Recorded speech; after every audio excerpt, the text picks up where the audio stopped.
Let me tell you about a Halloween from 2 years ago that I'll never forget. My name is Ethan. I was 22 at the time, and I worked as a youth activity coordinator. Halloween day was pure chaos, kids, running wild. Games, candy, the whole shebang. It was fun, but by 6 p.m., I was completely drained. All I wanted was to crash on my couch. But then, my phone rang. It was my sister Haley, who's 15, and my 11-year-old cousin, Evan. They were begging me to take them trick-or-treating. Nobody else was available.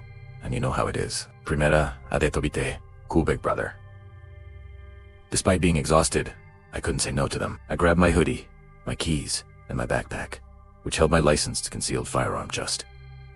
A standard precaution I always take. When I picked them up, their excitement was contagious. Haley was dressed as Raven from Teen Titans, and Evan was Sub-Zero from Mortal Kombat. Seeing them so happy gave me a little boost of energy. We drove to this lively, well-lit neighborhood that was just buzzing with Halloween spirit. The streets were packed with kids in costumes, parents laughing, and decorations everywhere. Some houses were even giving out full-size candy bars. It felt warm, safe, and like a perfect Halloween night. We went from house to house, filling their bags with candy. One guy was even grilling hot dogs and handing them out. It really felt like we were making a great memory. And then, everything changed. As we started walking back toward my car, the mood shifted. The streets got quieter, house lights began to turn off, and the neighborhood that was so full of life just moments before now felt strangely empty.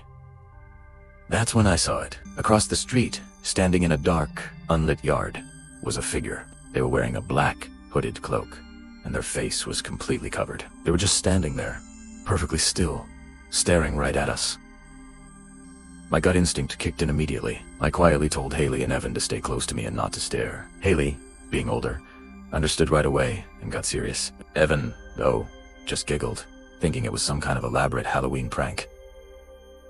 The figure didn't move. They just kept watching. We picked up our pace, trying to act casual, but making a beeline for the car. Just as we got close, I heard footsteps behind us. They were heavy, fast, and deliberate. This wasn't the sound of someone playing a game. I glanced back, and my blood ran cold. It was the same figure, but now they were much closer, walking directly toward us. The cloak was gone. Now they were wearing a tactical vest, combat boots, and a tight black mask covering their face. This wasn't a Halloween costume. This felt dangerous. I whispered to the kids, "Get in the car, now, don't look back." I turned to face the figure, positioning myself between them and my family. I pulled my gun halfway out of my backpack, keeping it low, but making sure it was visible. The figure stopped just a few feet away. The silence was deafening. You could feel the pressure in the air. My heart was pounding, but I kept my voice steady. "Why are you following us?" I demanded. Slowly, the person raised their hands and pulled off their mask. It was a woman, probably in her late 30s. Her expression was completely blank, devoid of any emotion. In a voice that was disturbingly calm, she claimed she was an undercover cop investigating a break-in nearby. But nothing about her story added up. Her gear, her silent approach, the way she stalked us. No officer operates like that. I called her out on it, questioning her story. She just stared at me for a long moment, and then a chilling, slow, unnatural smile spread across her face. "If you didn't have that gun," she whispered, "tonight would have ended differently." My stomach dropped. At that exact moment, 4 more people stepped out from the shadows between the houses. All of them were dressed in the same black tactical clothes, no masks, and they all had the same blank, empty eyes. They started walking toward us, slowly, deliberately. They weren't rushing. It was like they knew they had us trapped. I yelled at the kids to lock the doors as they scrambled into the car. I started backing up slowly, keeping my firearm visible and my eyes locked on the group. The woman's smile vanished, her face turning into that same emotionless mask. The others just stared, not even blinking. I finally reached the driver's side, jumped in, locked the doors, and slammed the car into drive. I sped away as fast as I could. They didn't chase us. They didn't shout. They just stood there, in the middle of the street, watching us disappear into the night. That absolute stillness was more terrifying than if they had run after us.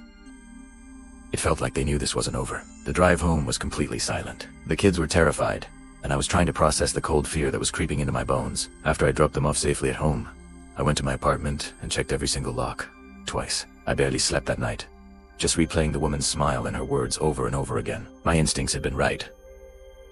Something was terribly, horribly wrong. 2 days later, the real horror set in. I got a text from an unknown number. There was no message, just a single photo. It was a picture of my car, parked in my apartment building's lot.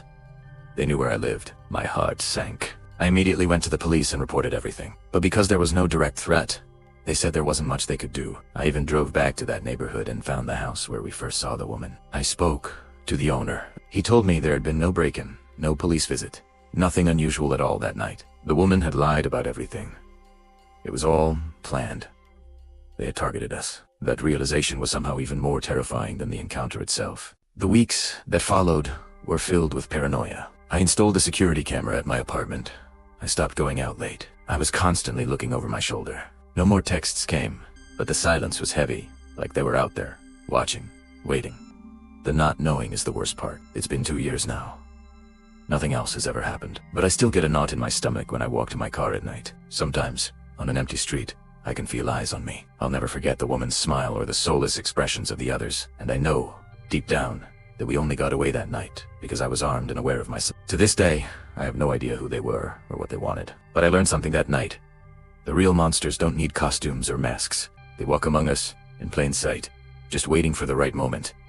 And sometimes, they smile while they do it. Thanks for listening to my story. It's a reminder to always trust your gut and be aware of if you have a story of your own, I'd be interested to read it in the comments. Stay safe out there, and don't forget to like and subscribe for more content.